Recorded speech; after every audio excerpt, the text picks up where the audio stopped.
তাহলে ইসরায়েলের অস্তিত্ব বিপন্ন হয়ে যেত। বাংলাদেশে বসবাস করছেন পাকিস্তান, ভারত। এই ইসরায়েলের প্রধানমন্ত্রী। সুপ্রিয় দর্শক, একটি বিশেষ সাক্ষাৎকার আমাদের সকলের দৃষ্টি আকর্ষণ করেছে, বিশেষ করে যারা বাংলাদেশে বসবাস করছেন পাকিস্তান, ভারত অঞ্চলে বিশেষত। বিষয়টি হচ্ছে বেনিয়ামিন নেতানিয়াহু আমেরিকার বিখ্যাত ফক্স নিউজকে একটি সাক্ষাৎকার দিয়েছেন। সেই সাক্ষাৎকারে তিনি অনেক কথা বলেছেন।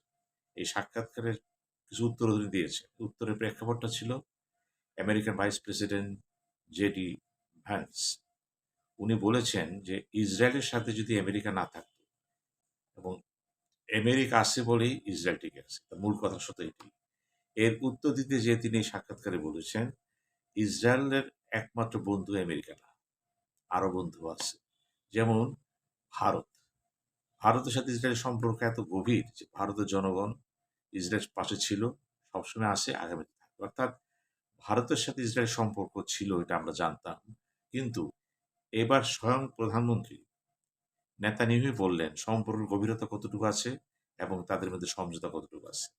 অদূর ভবিষ্যতে তিনি বলছেন যে আমাদের এই সম্পর্ক আরো ব্যাপ্তি লাভ করবে। অর্থাৎ তিনি প্রকারান্তে আমেরিকাকে বুঝিয়ে দিয়েছেন, যদিও ডোনাল্ড ট্রাম্প হোয়াইট হাউসের ইতিহাসে সবচেয়ে বড় বন্ধু হচ্ছে ইসরায়েল, তারপরেও কিছু কিছু নেতারা কথা বলছেন, হয়তো ট্রাম্পের সাথে সেই কথাগুলো কোনো মিল থাকবে না। তিনি এটি বোঝাতে চেয়েছেন যে আমেরিকা একমাত্র বন্ধু না, প্রয়োজনে আমাদের পাশে ভারতও দাঁড়াবে। এরপরে যিনি যে কথাটা বলেছেন যোগ দিয়ে, ভারতের সাথে তাদের যে সমঝোতা, পৃথিবীর বিভিন্ন দেশের সরকার প্রধান, রাষ্ট্রপ্রধানরা বিভিন্ন ব্যবস্থাকে পূরণ করছেন, আলোচনা করছেন এবং তাদের কাছে সহযোগিতা চাচ্ছেন। বিশেষ করে এআই ও টেকনোলজি বিভিন্ন ব্যাপারে সহযোগিতা চাচ্ছেন। এটা তিনি জোর দিয়ে বলেছেন। আমাদের দেখার ব্যাপার হলো ভারতের সাথে ইসরায়েলের সম্পর্কটা। এই গভীরতায় গেলে আমাদের আরেকটি বিষয় দৃষ্টি আকর্ষণ করতে হবে, সেটা হচ্ছে ভারতে নিযুক্ত ইসরায়েল রাষ্ট্রদূত রিউভেন আজাদ। তিনি কিছুদিন আগে বললেন যে তাদের কাছে তথ্য প্রমাণ আছে বাংলাদেশ ও পাকিস্তানে হামাসের হামাসের তৎপরতা চলছে। অর্থাৎ তিনি বাংলাদেশ সম্পর্কে স্পষ্ট বলে দিলেন বিষয়টি 2023 সালে হামাসের আক্রমণের পর থেকে তার নজরে রাখছে। অর্থাৎ বাংলাদেশ তাদের নজরে আছে, এখানে হামাস আছে এবং হামাস স্টাইলে অনেক কিছু করতে পারে। অর্থাৎ ভারতে বসে তিনি এই কথা বলার অর্থ হচ্ছে তার এই বক্তব্যের সাথে ভারত সরকারের সমঝোতা আছে, সম্পর্ক আছে।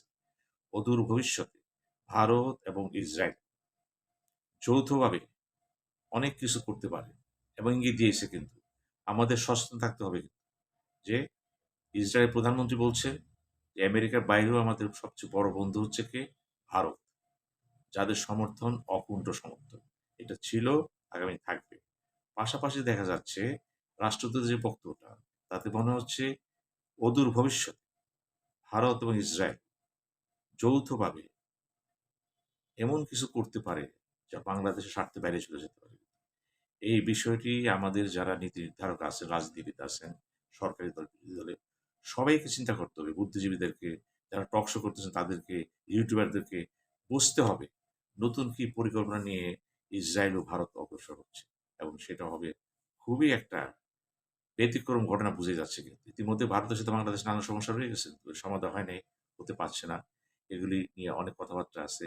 আমাদের বর্ডারের ভূখণ্ডের সমস্যা হচ্ছে এবং ভারত থেকে বলা হচ্ছে তারা বাংলাদেশের রংপুর বিভাগটা হয় লিজ দেন, না বিক্রি করে দেন, আমাদের করিডোর সম্প্রসারিত করতে হবে।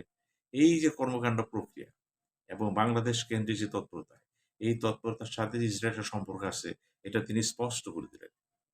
অতএব আমাদেরকে সচেতন থাকতে হবে। ভারত একা না, তার সাথে ইসরায়েলও আছে। ধন্যবাদ।